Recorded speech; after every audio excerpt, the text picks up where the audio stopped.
Revoluções são revoluções. Elas não são apenas guerras, não envolvem apenas meras disputas, não partem de imposições. Elas são momentos de exceção, momentos em que a história se inverte e passa a ser escrita por novas mãos. Como um sábio uma vez disse, as revoluções não concernem a pequenas questões, mas nascem de pequenas questões e põem em jogo grandes questões.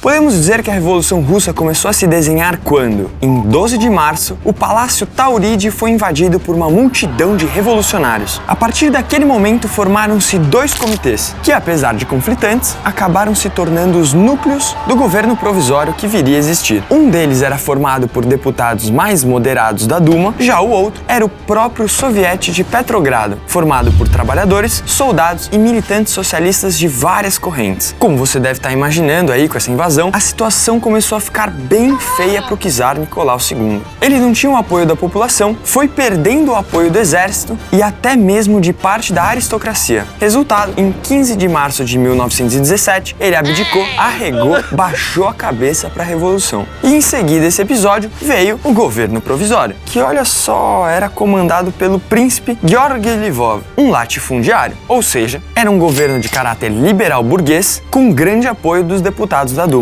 Eles queriam a manutenção da propriedade privada e queriam manter a Rússia na Primeira Guerra Mundial. Enquanto isso, o Soviete de Petrogrado estava fazendo o que podia para tomar o poder e reivindicar a legitimidade. Esses sim queriam mudar a ordem vigente. Ali o lance era dar terra para os camponeses, a famosa reforma agrária, criar um exército voluntário com oficiais eleitos democraticamente e o fim da guerra. Só que, governos à parte, no fundo a treta era que não tinha comida, a inflação estava chegando na casa dos 1000%, os soldados estavam desertando e matando seus oficiais e várias propriedades rurais e industriais estavam sendo saqueadas e queimadas. Nesse cenário tenebroso começou a segunda fase da Revolução Russa, chamada também de Revolução de Outubro. Então, estamos falando agora do final de 1917. Só que para falar de segunda fase, a gente tem que falar de Lenin.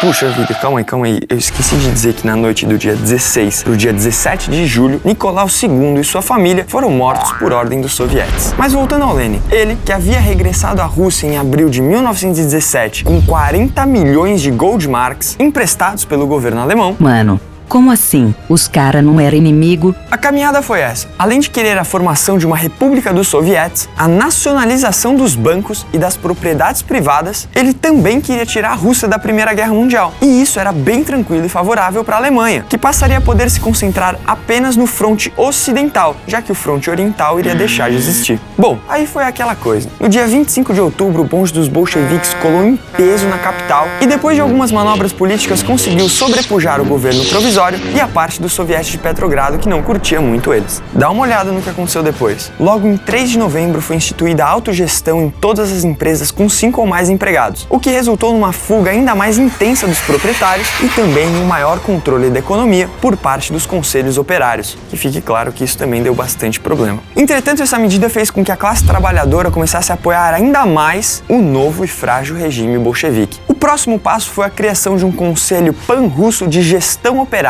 com o objetivo de submeter os diversos conselhos operários ao controle do Estado, o que deixou os anarquistas bem descontentes. Mas na média estava tudo muito bem, tudo muito bom. Entretanto, todo mundo sabia que alguma hora uma decisão oficial sobre o futuro do Estado da Rússia deveria ser tomada. Teve revolução, teve governo provisório, teve golpe bolchevique, porém nenhum deles tinha legitimidade consensual. E foi assim que a questão Assembleia Constituinte ganhou extremo destaque. O lance era decidir de vez qual seria a forma de governo que sucederia o absolutismo na Rússia. E foi nesse exato momento que os bolcheviques mostraram as suas garras. As eleições para essa assembleia ocorreram em 12 de novembro de 1917 e, para sua surpresa, os bolcheviques não ganharam, o que de certa forma minou a legitimidade de Lenin, que então, a partir de 26 de dezembro, passou a defender que os soviets, na verdade, representavam uma forma superior de democracia. Seu lema já era todo o poder aos soviets há um bom tempo. E todo mundo sabia disso. Então, na verdade, a intenção da sua declaração naquele exato momento era de simplesmente deixar claro que ele queria fechar a Assembleia Constituinte, alegando que era ela quem não era legítima. Gente, não fica pensando em quem era o bonzinho dessa história. Ambos os lados tinham pontos válidos. Isso aqui é o mais puro exemplo de uma disputa política. Na tarde de 5 de janeiro de 1918, a Assembleia Constituinte se reuniu pela primeira vez. Só que aí ela foi dissolvida na madrugada seguinte, a mando dos bolcheviques. Esse movimento autoritário causou muita oposição dentro dos grupos revolucionários, que passaram então a arquitetar uma resistência contra uma possível futura ditadura bolchevique. E a partir daí o governo bolchevique tomou uma série de medidas de impacto, como a saída imediata da Primeira Guerra. Em março de 1918 foi assinado com a Alemanha o Tratado de Brest-Litovsk, oficializando a situação. O confisco de propriedades privadas, grandes propriedades foram tomadas dos aristocratas e da Igreja Ortodoxa, para então serem distribuídas entre o povo. Foi criada a Declaração do Direito Nacional dos Povos. O novo governo comprometeu-se a acabar com a dominação exercida pelo governo russo sobre regiões tais como Finlândia,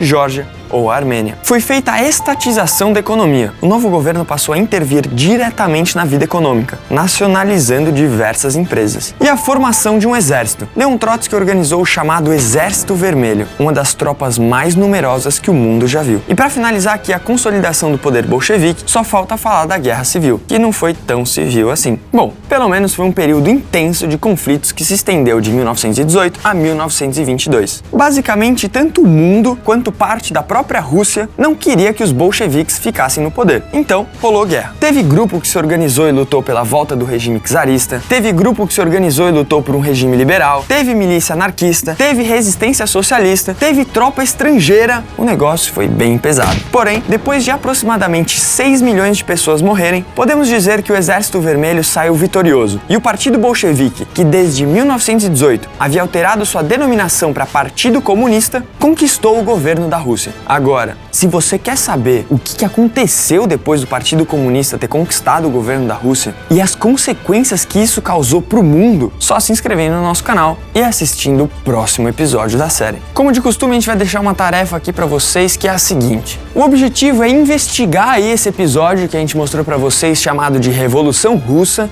e tentar resumir ele em, no máximo, 15 linhas. Não é uma tarefa fácil, ser sucinto às vezes é muito mais difícil do que sair falando um monte. Ó, uma dica, se foquem nos pontos estruturais. Quando vocês lerem, tenta pegar aí o que vocês acharam mais importante, o que realmente foi mudando o rumo das coisas. Enfim, não esquece de deixar o seu like, ou o dislike, né, de repente você não curtiu o vídeo, mas aí explica pra gente, por favor, porque você não curtiu o vídeo, fala lá nos comentários. E é isso aí, até a próxima!